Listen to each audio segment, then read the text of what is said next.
Ambassador Lee Myra felt her heart racing as the transport shuttle docked with the massive Galactic Council station. Through the viewport, she could see the enormous structure stretching for kilometers in all directions, its metallic surface gleaming against the stars. This was humanity's first official contact with the galactic community, and the weight of representing her entire species pressed heavily on her shoulders.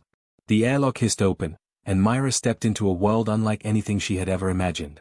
The corridors were vast, designed to accommodate beings of all shapes and sizes. Strange music filled the air, a combination of sounds that her human ears could barely process. Creatures that defied description moved past her with casual indifference. A floating jellyfish-like being approached her, its translucent body pulsing with soft blue light. Ambassador Lee Myra of Earth, it spoke through a translation device that made its voice sound mechanical. You are expected in Assembly Hall 7. Follow the green lights. Myra nodded and began walking down the indicated path.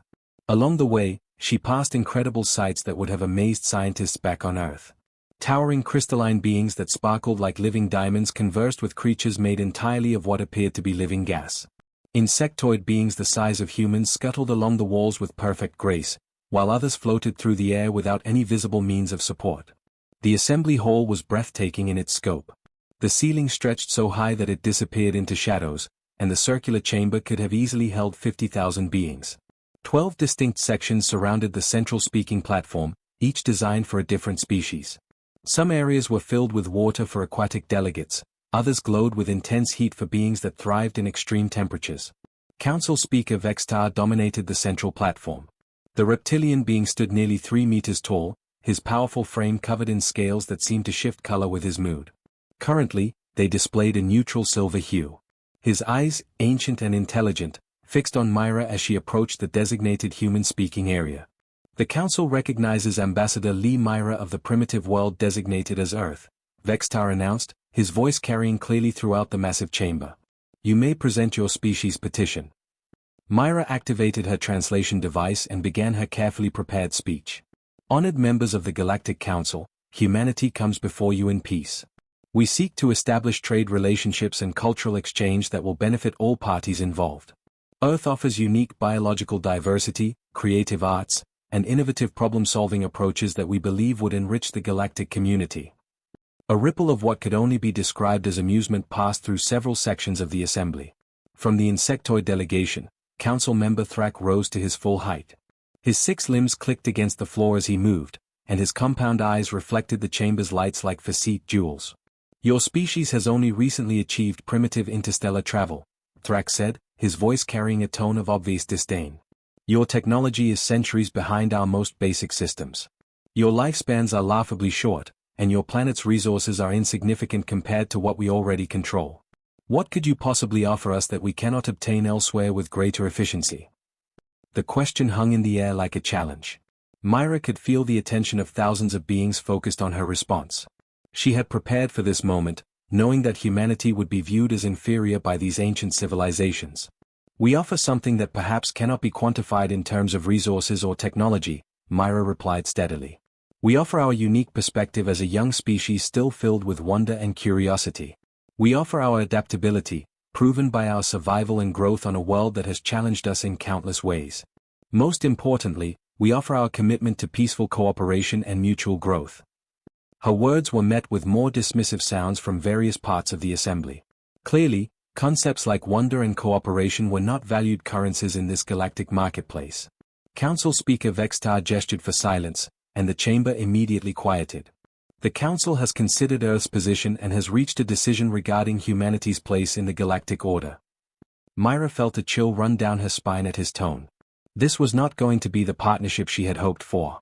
Earth will be designated as Resource Extraction Zone 847, Vextar continued, his scales now shifting to a golden color that suggested satisfaction. The current human population will be relocated to orbital work platforms around your moon. Your species will serve as a labor force for galactic mining and manufacturing operations. In return, you will receive basic life support and protection from other hostile species. The casual manner in which her species' enslavement was announced struck Myra like a physical blow. Around the chamber, she could see beings nodding in approval or simply showing complete indifference to humanity's fate. These terms are completely unacceptable, Myra declared, her voice cutting through the chamber with surprising strength. Humanity will not be enslaved. We came here seeking partnership, not subjugation. The entire assembly fell into absolute silence. For a moment, the only sound was the gentle hum of the station's life support systems. Then, slowly, Vextar's scales began shifting to a deep, threatening crimson color. No lesser species defies the Council's will, he said, his voice now carrying a dangerous edge that made several nearby delegates step backward. Perhaps you do not understand your position here, human. You have no fleet, no allies, and no power to resist our decisions. The temperature in the chamber seemed to drop as the implications of his words became clear to everyone present. The trial chamber was smaller than the Great Assembly Hall, but no less intimidating. Ambassador Lee Myra sat in a clear containment field, her hands folded calmly in her lap despite the gravity of her situation. The chamber's walls displayed holographic evidence of her supposed crimes, replaying her defiant words to the Council over and over again. 3 judges presided over the proceedings. Council Speaker Vextar occupied the center position, his scales now a steady deep red that indicated his anger had not cooled since the diplomatic session. To his left sat Judge Krell of the Insectoid Hive Collective, his compound eyes reflecting the chamber's harsh lighting. On the right, Judge Mordun of the Gas Cloud Nebula Dwellers floated in his specialized atmospheric container. The accused stands charged with inferior species insolence and willful defiance of galactic order, Vextar announced, his voice echoing through the small space. How does the representative of Earth respond to these charges? Myra stood slowly, her diplomatic training keeping her posture straight and her voice steady. I reject these charges completely. Speaking for the rights and dignity of my people is not insolence. It is my duty as their representative. Judge Krell's mandibles clicked together in what might have been amusement. Your duty is to accept the wisdom of your betters and submit to galactic law. Instead, you chose to embarrass the Council with your primitive notions of equality. Equality is not a primitive notion, Myra replied firmly. It is a fundamental principle of civilization. The judges exchanged glances that suggested they found her words both foolish and offensive. In the observation gallery, 2 figures shifted uncomfortably. The crystalline being known as luminal tesserae and the aquatic tidecaller Depsinger Vel both represented species that had joined the Council through negotiation rather than conquest, and they understood the difference. Captain Park Jinwoo watched the proceedings from Earth's Deep Space Monitoring Station, his hands clenched into fists as he observed the farce unfolding on his screens. The communication delay meant he was seeing events that had occurred 23 minutes ago, making his helplessness even more painful. Behind him, his communications team worked frantically to establish a direct link to the Council station, but their signals were being blocked by Council jamming technology. Sir, Lieutenant Choi Hanna called from her console, we're receiving fragmentary transmissions from the Luminal delegation. They're trying to file an official objection to the trial. Can we boost their signal? Park asked desperately. Negative, sir. The Council's blocking everything except their official broadcast frequency. On the screen, Luminal Tesserae rose from her position in the gallery, her crystalline form refracting the chamber's lights into rainbow patterns. I formally object to these proceedings on behalf of the Luminal Confederation. The accused was acting within her rights as a diplomatic representative. Judge Mordun's gaseous form swirled with darker colors. Your objection is noted and overruled. The Council's authority supersedes all diplomatic protocols when dealing with lesser species. Depsinger Vel's aquatic tank bubbled as she added her voice to the protest. The Tidecaller Nation seconds the luminal objection. This trial violates established precedents for diplomatic immunity. Both objections are overruled, Vextar declared with finality. The Council finds the accused guilty on all charges. The sentence is public execution by neural disintegration, to be broadcast across the galaxy as an example to other species who might consider defying Council authority. The words hit Park like a physical blow. Around him, his staff fell silent, their faces reflecting the same shock and horror he felt. On Earth's surface, similar scenes were playing out in government buildings and military installations as humanity watched their first ambassador sentenced to die. The execution platform was a simple metal dais surrounded by broadcasting equipment. The neural disintegration device itself looked deceptively harmless, resembling a metallic crown suspended from the ceiling by invisible force fields. Myra walked to the platform without assistance, her head held high despite the energy restraints that held her arms at her sides. The device descended slowly, hovering just above her head. Park could see the alien technology beginning to hum with power, creating a visible distortion in the air around it. The broadcasts were already being transmitted to 50 star systems, he knew, serving as a warning to any species that might consider challenging Council authority. The execution will commence in 30 seconds, announced the automated system. All recording equipment is active. Myra looked directly into the primary camera, her eyes finding the lens with uncanny accuracy. "This message is for Earth," she said, her voice carrying clearly through the translation systems. "They fear us. That's why they do this. They could have simply refused our proposal and sent us home, but instead they choose to make an example of us." The device's humming grew louder, and energy patterns began forming around its metallic surface. Park found himself holding his breath, unable to look away despite the horror of what was about to happen. "They fear what humanity might become if we were allowed to grow and learn alongside them as equals," Myra continued, her voice never wavering. "Do not let my death be in vain. Show them what humanity truly is. Show them that we are not the primitive species they believe us to be." The neural disintegration device activated with a brilliant flash of light. The transmission ended abruptly, leaving Park staring at a blank screen. The silence in the monitoring station stretched for long moments before someone began quietly weeping. On Earth, in an underground bunker beneath the Gobi Desert, General Kim Sungmin slowly opened his eyes as the transmission ended. His weathered face showed no emotion, but his hands trembled slightly as he reached for a red communication device that had sat unused in his office safe for 20 years. "Initiate Shadow Protocol," he said quietly into the device. "Authorization code Alpha 77 Black. It's time they learned the truth about humanity." The elevator descended for what felt like an eternity, dropping through layers of rock and steel deep beneath the Gobi Desert. General Kim Sungmin stood silently as the numbers on the display counted down past levels that officially did not exist. When the doors finally opened, he stepped into a world that would have shocked every politician and scientist on Earth's surface. The Shadow Cabinet facility stretched out before him like an underground city. Massive screens covered the walls, displaying star charts, ship designs, and data streams that pulsed with information from across the galaxy.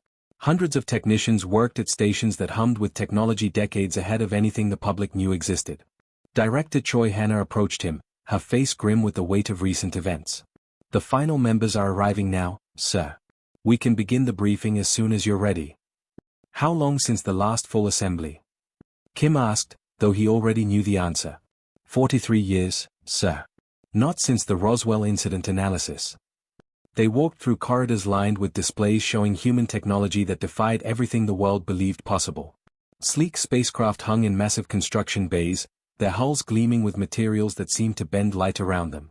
Workers in clean suits moved around engines that generated no visible exhaust but somehow warped space itself. The main briefing room was circular, with 12 seats arranged around a holographic projector. As Kim entered, he saw faces he hadn't seen together in decades. These were the guardians of humanity's greatest secret, the keepers of knowledge that could change the course of history. President Kang Minji was the last to arrive, her face showing the strain of the past few hours. She had been forced to watch Earth's first ambassador executed while maintaining the pretense that humanity was helpless to respond. The weight of that deception was clearly taking its toll. "Ladies and gentlemen," Kim began, activating the central display, "Lee Myra is dead. The Galactic Council has declared humanity to be an inferior species suitable only for slavery. It's time to end the charade." The hologram that appeared in the center of the room would have seemed impossible to any outside observer. It showed a three-dimensional map of the solar system, but not as the world knew it. Hidden throughout the asteroid belt, concealed behind the moons of Jupiter and Saturn, were structures that officially did not exist. Director Choi Hanna stood and gestured to the display. "For 70 years, we have maintained the illusion of being a primitive species that only recently achieved space flight. Every crashed alien vessel, every intercepted transmission, every piece of galactic technology that has found its way to Earth, we have studied it all." The display zoomed in on what appeared to be a simple asteroid. As the image enhanced, it revealed itself to be a massive space station, its surface carefully disguised to appear natural. "This is Shadow Station Alpha, operational since 1987. We currently have 47 similar installations throughout the solar system." Admiral Yoon Tae-hyun took control of the display, showing sleek vessels that seemed to phase in and out of visibility. These ships use technology reverse-engineered from 17 different alien species. They can travel faster than light without using the hyperspace lanes the Council controls. They can phase between dimensions to avoid detection. And they carry weapons that the Council has never seen. "How is this possible?" President Kang asked, though she had been briefed on the project's existence years ago. the full scope was still overwhelming. The first alien crash didn't happen at Roswell, Choi Hanna explained. It happened in Siberia in 1908. What the world called the Tunguska event was actually a battle between two alien scouts. We recovered technology from both vessels. That gave us a 70-year head start on reverse engineering galactic science. The display showed a timeline of technological development that painted a very different picture of human advancement. While the world celebrated primitive rocket launches and moon landings, secret facilities had been developing faster-than-light drives and dimensional manipulation technology. Every time we made contact with an alien species, we played dumb, Admiral Yoon continued. We let them think we were harmless and primitive while we learned everything we could about their technology and military capabilities. We've been mapping their space lanes, studying their weaknesses, and preparing for the day they would reveal their true intentions. The Annihilation Protocol isn't about destroying our enemies, Kim explained, the display showing human ships emerging from hidden positions throughout the galaxy. It's about demonstrating that Earth has always been the apex predator in this galaxy. We've just been hiding our claws. President Kang stood slowly, the weight of the decision clear in her posture. Lee Myra died believing in diplomatic solutions. She went to that station thinking humanity was truly seeking peaceful contact. We let her die thinking we were helpless to save her. She wasn't helpless, Kim replied quietly. Her sacrifice gives us the moral authority to do what comes next. The Council thinks they executed a primitive diplomat. They actually declared war on the most advanced military force in galactic history. The quantum communication arrays began powering up, their exotic energy signatures carefully masked from galactic sensors. Coded signals started transmitting to human installations across 40 star systems, positions that had been established over decades of secret expansion. Signal all Shadow Fleet commanders, Admiral Yoon ordered. Authorization code 77 Black confirmed. Begin Phase 1 deployment. On screens throughout the facility, hidden human installations began revealing themselves. Ships that had been disguised as asteroids shed their camouflage and powered up weapons systems. Space stations that had masqueraded as natural phenomena began transmitting identification codes. Let's show the Council what humans do when you threaten our family, Admiral Yoon declared, his voice carrying throughout the facility. It's time they learned that the primitive species they just tried to enslave has been watching them for 70 years, learning their weaknesses, and preparing for this exact moment. The age of human pretense was over. Council Admiral Greg Moore was reviewing routine patrol reports when his sensor officer suddenly screamed in terror. The reptilian commander spun around to see his bridge crew staring at displays that showed impossible readings. Space itself seemed to be twisting around his fleet, creating patterns that hurt to look at directly. Report. Greg Moore barked, his scales shifting to an alarmed orange color. Sir, we're detecting massive energy signatures appearing throughout the sector, the sensor officer stammered. But there's nothing there. The readings don't match any known technology. Through the bridge's main viewport, Greg Moore could see his fleet of 60 warships maintaining their standard patrol formation around the outer colonies of the Reptilian Empire. These were some of the most advanced vessels in the galaxy, equipped with shields and weapons that had dominated space warfare for centuries.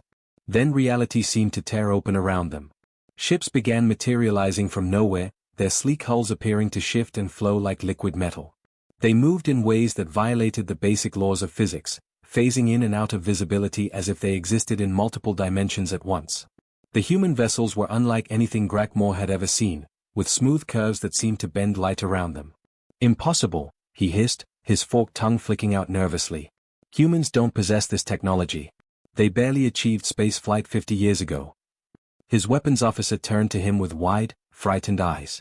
Sir, our targeting systems can't lock onto them. They keep shifting between dimensional phases. It's like they're not entirely in our reality.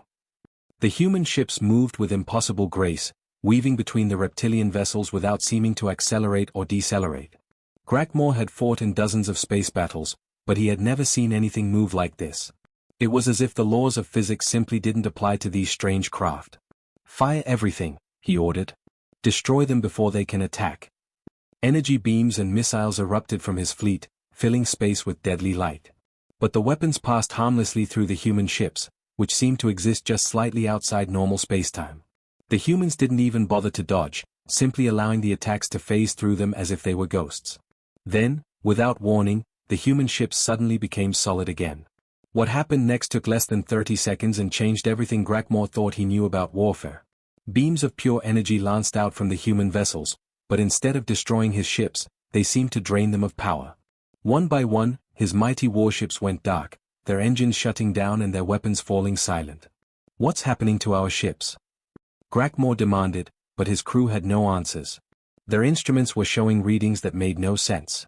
The humans weren't destroying anything, just somehow sucking the energy right out of their systems. "Sir," his communications officer called out in panic, "we're receiving a transmission, but it's not coming through our normal channels. Someone is projecting directly onto our bridge." A shimmering light appeared in the center of the bridge, and slowly a human figure materialized. It was a woman in what appeared to be a military uniform, her dark hair pulled back severely and her expression calm and professional. She looked around the bridge with interest, as if she were taking a casual tour. "Council Admiral Grackmore," she said in perfect reptilian language, "I am Commander O'Byall of the Terran Defense Force. You are now a prisoner of Earth's military. Your fleet has been disabled, not destroyed. This is a demonstration of mercy, something your council failed to show our ambassador." Grackmore stared at the projection in shock. The human appeared completely solid and real, yet he knew she had to be thousands of kilometers away on one of those impossible ships. "This is impossible. How are you doing this?" "Your species has ruled this sector for over 1,000 years, Commander O replied calmly.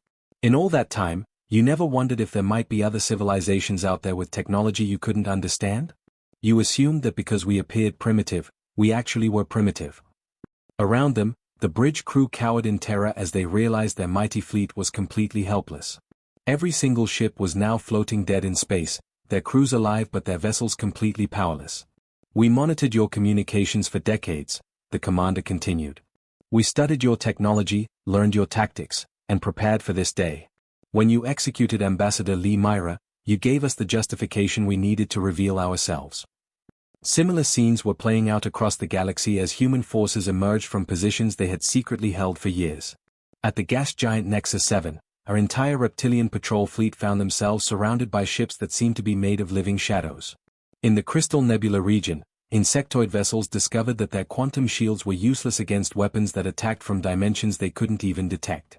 At the Council's military headquarters on Zentari Prime, panic spread through the command center as reports flooded in from every sector.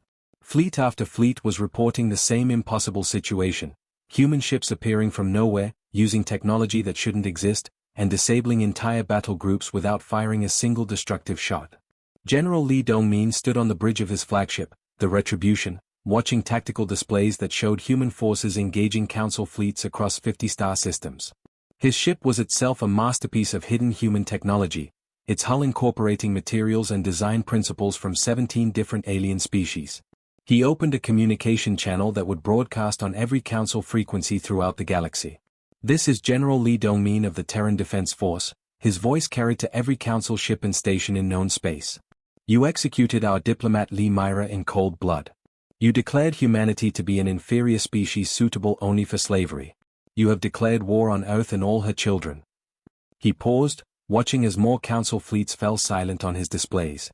"Now you will face the consequences of underestimating a species that has been preparing for this moment since we first detected your existence 70 years ago." The war that the Galactic Council expected to last years ended in 21 days.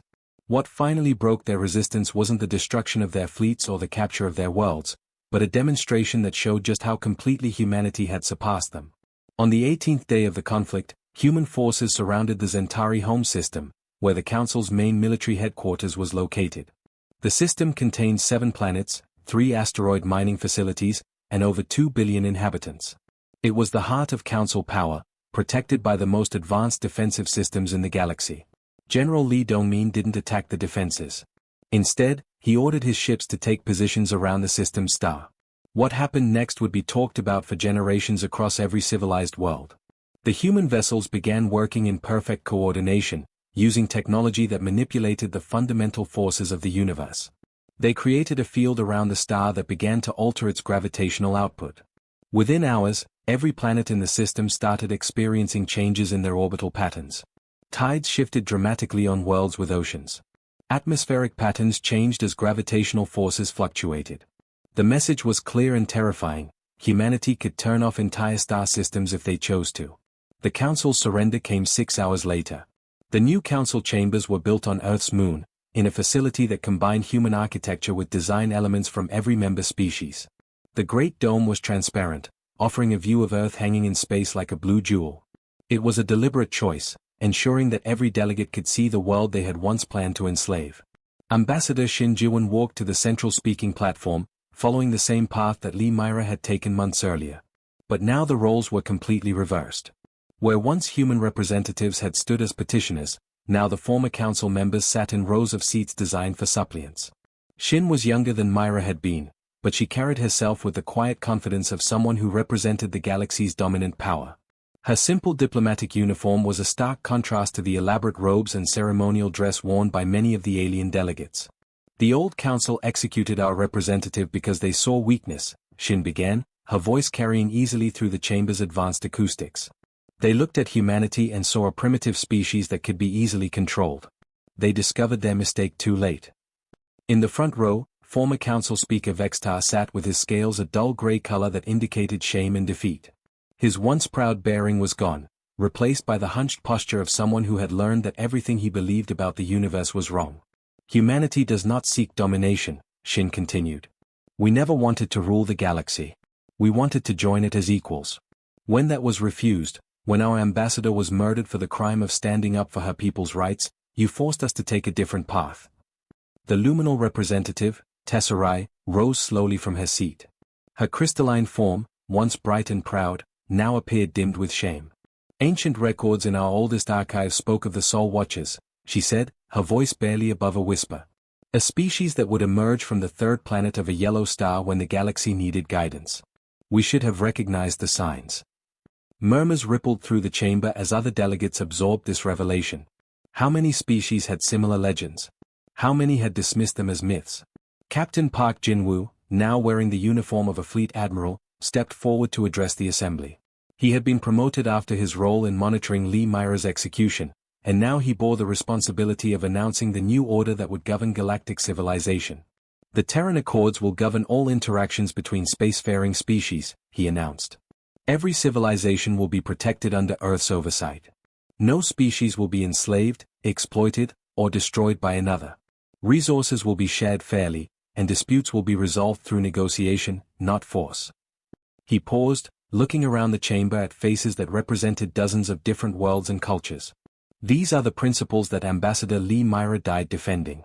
Her sacrifice will not be forgotten, and her ideals will become the foundation of this new galactic community. In orbit around Earth, construction was nearing completion on the Memorial Garden, a space station dedicated to those who had died in the brief but decisive war. At its center stood a monument to Lee Myra, its simple design reflecting the dignity with which she had faced her death. The inscription was carved in every known galactic language: her death awakened sleeping giants, and her sacrifice freed the galaxy. Thousands visited the memorial every day, beings from dozens of species who came to pay their respects to the human diplomat whose execution had changed the course of galactic history. Many left flowers or small tokens, creating a constantly changing display of gratitude from across the stars. The Council had sought to make an example of humanity by executing their representative. They had wanted to show the galaxy what happened to species that refused to submit to their authority. Instead, they had awakened a force that had been quietly preparing for exactly this scenario for 70 years. As Ambassador Shin concluded her speech and the delegates began filing out of the chamber, Earth hung in the viewport above them, no longer a primitive world on the galaxy's edge, but the center of a new kind of civilization. One built on the principles that Lee Myra had died defending, and enforced by the hidden strength that humanity had finally revealed. The age of the Council was over. The age of humanity had begun.